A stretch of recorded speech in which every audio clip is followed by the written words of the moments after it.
السلام علیکم ورحمۃ اللہ تعالیٰ وبرکاتہ۔ ماشاء اللہ ہمارے درمیان وہ مہینہ تشریف لا چکا ہے جس مہینے کی خاطر اللہ تبارک و تعالیٰ نے اس پوری کائنات کو پیدا کیا، یعنی کہ ہم سب کے نبی، تمام نبیوں کے سردار، امت کے غمخوار، رب کے حبیب، امت کے طبیب مصطفیٰ کریم صلی اللہ علیہ وسلم کی ولادت کا وہ مبارک مہینہ ہمارے درمیان تشریف لا چکا ہے۔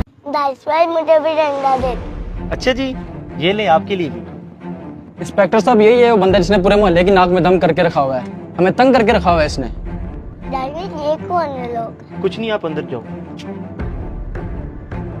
ہاں بھائی، کیا مسئلہ ہے تمہارا؟ کیوں تنگ کیا میں ان لوگوں کو؟ انسپیکٹر صاحب یہ تو آپ ان سے ہی پوچھیں کہ میں نے ان کو کیا تنگ کیا ہوا ہے۔ ہاں جی بتائیے، میں نے آپ کو کیا کہا ہے بھائی؟ بتاتا ہوں میں تمہیں۔ انسپیکٹر صاحب ایک تو یہ پورے محلے میں بدعت پھیلا رہی ہے، دیکھیں لائٹیں لگائی ہیں، جھنڈیاں لگائی ہوئی ہیں، اور دوسرا یہ ہمارے خلاف شعر پڑھتا ہے، اس کو ذرا پوچھیں۔ یہ لائٹیں اور جھنڈیاں تو ٹھیک ہے، اور مولوی کون سا شعر پڑھتے ہیں ان کے خلاف؟ تم کیا انتشار پھیلایا ہوا تم نے؟ انسپیکٹر صاحب میں کوئی انتشار نہیں پھیلا رہا، اور جو شعر کی بات بھائی کر رہے ہیں وہ تو بچہ بچہ پڑھتا ہے کہ آپ سب کے پاس جائیں گے۔ وہ شعر اتنا پیارا شعر ہے، وہ تو ہم حضور کی محبت میں پڑھتے ہیں اور شیطان کے خلاف پڑھتے ہیں کہ نثار تیری چہل پہل پر ہزاروں عید ربیع الاول، سوائے ابلیس کے جہاں میں سبھی تو خوشیاں منا رہے ہیں۔ یہ دیکھیں انسپیکٹر صاحب، یہ شعر ہمارے خلاف پڑھتا ہے، یہ ہمیں چڑھانے کے لیے۔ ہاں بھائی، اس شعر میں ایسا کیا ہے جو تم چڑھ رہے ہو؟ انسپیکٹر صاحب آپ نے نہیں دیکھا، یہ ہمیں ابلیس کہنے کی کوشش کر رہا ہے۔ بھائیان میں آپ کو ابلیس کدھر کہہ رہا ہوں، میں تو یہ شیطان کے خلاف شعر پڑھتا ہوں۔ آپ اپنے اوپر یہ کیوں لے رہے ہیں؟ کیا آپ کو حضور کی آمد کی خوشی نہیں ہے؟ اور بس کرو، آمد کی خوشی نہیں ہے، حضور کا انتقال 12 ربیع الاول کو ہوا تھا، تو ہمیں خوشی منانی چاہیے یا غم؟ انسپیکٹر صاحب ایک تو اس بندے کی بھی سمجھ نہیں لگتی۔ ہمارے خاندان میں جب کوئی فوت ہو جاتا ہے، ہم 10واں کروائیں یا 40واں کروائیں، یہ تب بھی ہمیں تنگ کرتا ہے کہ اسلام میں تو سوگ 3 دن کا ہوتا ہے، آپ لوگ یہ 10واں 40واں کیوں کروا رہے ہو؟ حالانکہ ہم یہ 10واں 40واں سوگ کے لیے نہیں کرتے، ہم تو میت کے صالح ثواب کے لیے کرتے ہیں، لیکن بقول ان جناب کے کہ آپ لوگ غم منا رہے ہیں۔ اب اسی میں سوال کرتا ہوں کہ جب حضور کی باری آئی ہے تب اسے غم کیوں یاد آ گیا؟ حضور کو تو دنیا سے پردہ کیے صدیاں گزر گئی ہے، اب کون سا غم منا رہے ہو؟ اب تمہارا وہ فتویٰ کدھر گیا؟ اچھا تو یہ بتاؤ، یہ جو جھنڈیاں لگائی ہوئی ہیں، لائٹیں لگائی ہوئی ہیں، یہ اتنا پیسہ اس پہ ضائع کیا، کسی غریب کی مدد نہیں کر سکتے تھے؟ اچھا تو اس سے بھی مسئلہ ہے آپ کو؟ یہ بتائیں آپ کے پاس موبائل کون سا ہے؟ میرے پاس آئی فون 14 ہے۔ کیوں؟ دیکھیں انسپیکٹر صاحب، 3.5 لاکھ والا موبائل ہے ان کے پاس، 50,000 والا بھی تو آپ موبائل لے سکتے تھے، باقی پیسے کسی غریب کو دے دیتے، تب غریب نہیں یاد آیا آپ کو؟ اور دوسرا انسپیکٹر صاحب، اس نے اپنے بیٹے کی شادی کی ہے، 50 لاکھ روپے اس نے خرچہ کیا ہے، کم پیسوں میں بھی تو یہ شادی کر سکتا تھا، تب غریب نہیں یاد آئی اسے؟ حالانکہ حدیث پاک میں یہ ہے کہ بہترین نکاح وہ ہے جو کم خرچ پر ہو، صرف میلاد پر ہی اسے یہ وسوسے آتے ہیں۔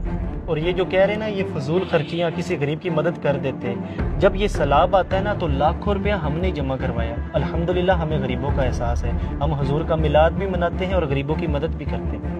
بھائی میرے، مجھے اس کی کوئی بات نہیں غلط لگی، تم لوگ محلے دار ہو، مل جل کے رہا کرو سارے۔ میرے بھائی یہ نفرتیں ختم کرو، آئے مل کے غریبوں کی بھی مدد کرتے ہیں اور سرکار کا میلاد بھی مناتے ہیں۔ بھائی جان، آپ کی باتیں میرے دل پہ اثر کر گئی ہیں، ہمیں بالکل حضور کی آمد کی خوشی منانی چاہیے، آئے مل کے مناتے ہیں۔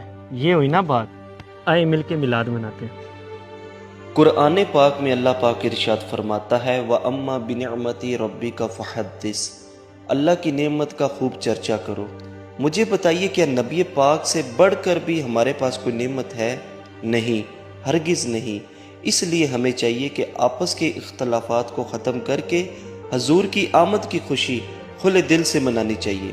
اگر آپ کو ہمارا یہ میسج پسند آیا تو اسے ضرور بالضرور شیئر کیجیے اور ہمارے پیج کو فالو کرنا مت بھولیے۔ شکریہ۔ اور امت مسلمہ، تمام اہل سنت والجماعت جو نبی کو مانتے ہیں، نبی کو پہچانتے ہیں، وہ خوشیاں منائیں گے، لیکن اگر کوئی خوش نہیں ہوگا تو وہ نااہل ناہنجار جو قرآن کو پڑھتے ہیں سمجھتے ہیں، حدیث کو پڑھتے ہیں سمجھتے نہیں، وہی خوشیاں منانے کو شرک بتائیں گے، کبھی بدعت بتائیں گے۔ لیکن خدا کی قسم، جب نبی اس دنیا میں تشریف لائے تو اللہ تبارک و تعالیٰ نے بھی خوشی منائی.